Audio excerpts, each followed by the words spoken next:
Papa Nabil Lukombo. Na mai bomoni biso tozaki awa toyekende na fete ya martyr. Fete ya martyr oyo ya Congo pe Afrika mobimba.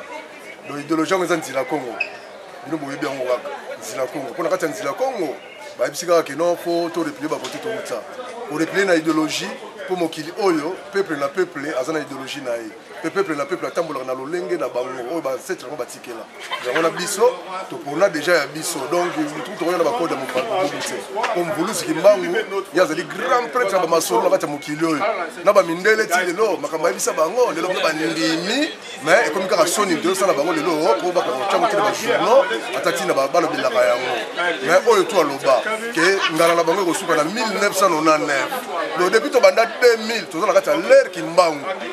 L'ère Kimbangu bana mai oyo nakoyebisa bino yango boyeba yango bien tolongoka bamboka to ya koto oyo soit disant ke to ya kobeta libanga mais boyebi marque libanga marque komela biso catch oyo libanga mais bamoni ke soko beti libanga ozongi mboka rien tokobongisa kuna ko badingaki ke tovanda awa pesi so bakibota na bangunda na bango batie biso grand temps biso peuple Congo tokoza bangunda te est-ce que na mokili nini peuple Congo akoza la ngunda jamais biso to yamba batuni na mamboka na biso bangunda ya mokili mobaya na mamboka na biso mais bana mai onga na kolobaka ka beba mama ba papa bilenge basi pe mibali na bandako vraiment bososola tokomi na temps moko bo ezali ke moto na moto ayeba valeur na ye pongai soki papa na biso alakisa ba masolo te papa ya moninga akozana susi na ngate na ba mama na ziki mwana po alakisa ba masolo ya vie ke vie boye donc tolanda ndenge ezali bakulu wala baza bakulu na biso donc nakoloba mingi te et certain pe na pesi mbote na Dems yemei mona Mbulusi yesi approva la kisabino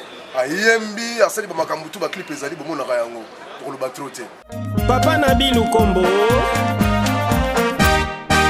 Baswahili na Bangala toyokana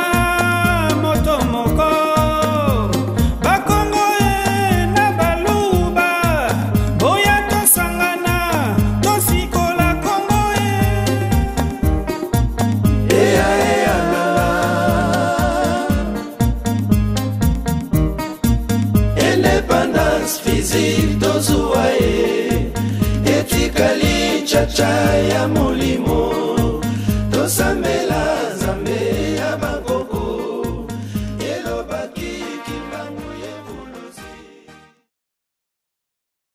eloko moko kaka bopona nalakisa bino ke bakulu nga na kotika bino te bopesanga mayele ya kobeta plan oyo mais plan oyo mpe yango esalaka bamasolo nanga. Okay.